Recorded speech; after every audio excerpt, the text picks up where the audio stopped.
सातारा जिल्ह्यातील खटाव तालुक्यातील शिवसेनेचे नेते व उद्योजक रणजितसिंह देशमुख यांची येळूर येथील हरणाई सहकारी सूतगिरणी व त्यातील केलेली जाणारी सूत निर्मिती याचा अभ्यास करण्यासाठी रशियन विद्यार्थी व शिक्षिका यांनी हजेरी लावली। अतिशय प्रतिकूल परिस्थितीत दुष्काळी भागात गेली 12 वर्ष ही सूतगिरणी यशस्वीपणे देशमुखांनी चालवली असून यातून निर्माण केले जाणारे सूत परदेशात निर्यात केले जाते। महाराष्ट्रीय शिक्षिका शिल्पा रेगे आणि जर्मन शिक्षिका नतालिया यांच्या पुढाकाराने हे अभ्यास दौरे आयोजित केले जातात। पुणे आणि जर्मनी येथील भाषा प्रशिक्षण केंद्र एकत्रितपणे हा अभ्यासक्रम चालवतात। या ठिकाणी विद्यार्थ्यांचे उत्स्फूर्तपणे स्वागत करत सूत निर्मितीबाबत माहिती विद्यार्थ्यांना देण्यात आली, तर परदेशी विद्यार्थ्यांना आपली भारतीय संस्कृती अशा दौऱ्यामुळे माहित होते आणि आपल्या विद्यार्थ्यांना देखील परदेशात जाऊन तेथील संस्कृतीचा अभ्यास करता येतो। त्यामुळे उभय देशात एक मैत्रीचं नातं तयार होतं, अशा शब्दात सूतगिरणीचे संस्थापक रणजितसिंह देशमुख यांनी आभार व्यक्त केले। तर कार्यक्रमाला निमसोडचे सरपंच मोहन देशमुख, राणा प्रताप देशमुख, संपर्क प्रमुख निलेश घारगे, सूतगिरणीचे अधिकारी कर्मचारी उपस्थित होते। मी जर्मनची शिक्षिका आहे। माझी स्वतःची इन्स्टिट्यूट आहे पुण्यामध्ये, जर्मन इंटरॅक्टिव्ह म्हणून, आणि या इन्स्टिट्यूट मध्ये मी जर्मनच्या ज्या आपल्या इंटरनॅशनल परीक्षा आहेत त्याची तयारी करून घेते आणि स्टडी टूर्स पण जर्मनी म्हणजे आम्ही वर्षातून एकदा युरोपला घेऊन जाते आणि वेगवेगळ्या देशांमध्ये जर्मन स्पीकिंग देशांमध्ये जाऊन त्यांना म्हणजे एक त्यांच्या पुढच्या शिक्षणासाठी म्हणा त्यांना एक दिशा मिळते। हा हेतू आहे या टूर्सचा।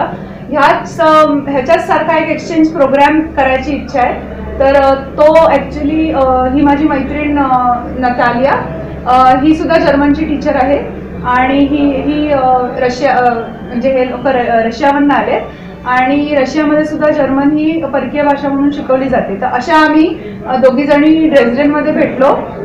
ड्रेसडेनमध्ये आम्हाला दोघींना स्कॉलरशिप मिळाली होती आणि आमचा विषय होता आपले जी तरुण लोक आहेत त्यांचे कसे एकमेकांशी इंटरॅक्शन व्हावं, कसं एकमेकांबरोबर मैत्री व्हावी, हा त्याचा हेतू होता। आणि या हेतूसाठी आम्ही हे प्रोजेक्ट केलं की पहिले आम्ही नुसते म्हणजे आम्ही एकमेकांना आपल्या ज्या वस्तू आहेत त्या आम्ही भेट दिल्या, पोस्टाने पाठवल्या आणि त्याच्यानंतर त्या मुलांना वाटलं की अरे वा छान आहे हे, आपण ही लोक चांगली दिसत आहेत तर आपण पुढे जाऊन काहीतरी करावं, म्हणून मग त्यांनी आम्हाला बोलवलं, आम्हाला इन्व्हिटेशन पाठवलं, आमच्याकडे या, आमच्याकडे राहा।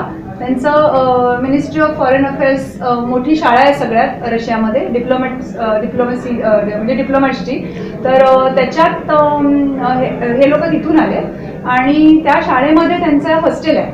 तर आमची मुलं जाऊन 10 मुलं गेली आणि तिथे हॉस्टेलमध्ये राहिली आणि वीकेंडला हे लोकांच्या घरी जाऊन राहिली तिकडे आणि त्यांना ते इतकं आवडलं की ती मागे लागली की आपण आता भारतात जाऊया। आणि त्याच्या नाहीतर भारतात जायला लोकांना युजली भीती वाटते मुलांना पाठवायला की आई वडिलांशिवाय आली आहेत मुलं, तर त्यामुळे ती म्हणाली आता आपण पण भारतात जाऊया। असं करून ही मुलं भारतात आली आहे आणि गोव्याला आली ही, कारण चार्टर फ्लाईट्स त्यांना त्या मनाने स्वस्त पडतात म्हणून मॉस्को टू गोवा अशी चार्टर फ्लाईट आणि मग पुण्याला बसने आली आहे। आणि पुण्यामध्ये आता 5 दिवस होती। आपली सगळी संस्कृतीची झलक एक त्यांना आम्ही दाखवली।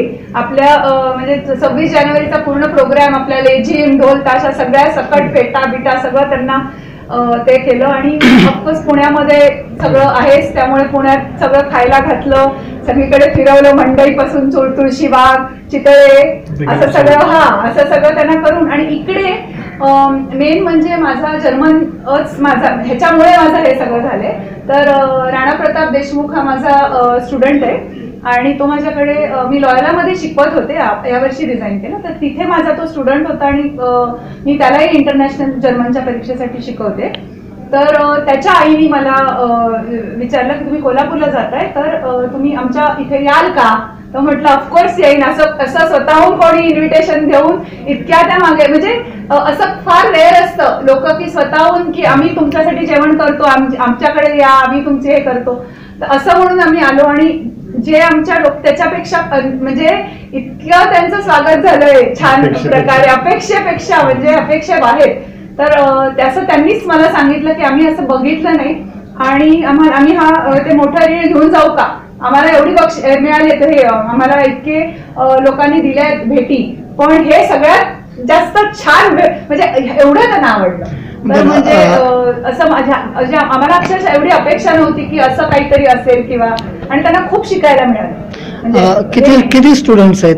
10 मुलं आहेत, 10 म्हणजे रशियन स्टुडंट्स आहेत आणि 4 टीचर्स आहेत. Hello, I'm Alona. I want to tell you about our experience in India. This trip is really interesting for us, and it's a wonderful experience for everyone in our group.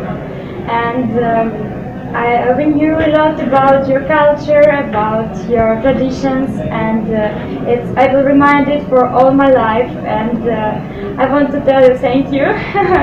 I think I will arrive, and I want to tell you that you can go to Russia too, and you're welcome. It's a wonderful country, I think. Do you like our meal? Yes. Yeah, very good. Yes, of What course. do you like the best here? What is Sweets. It's very good. Do you like our India, Pune? Yes, of Where? course. It's a really large city with lots of interesting places. Yes.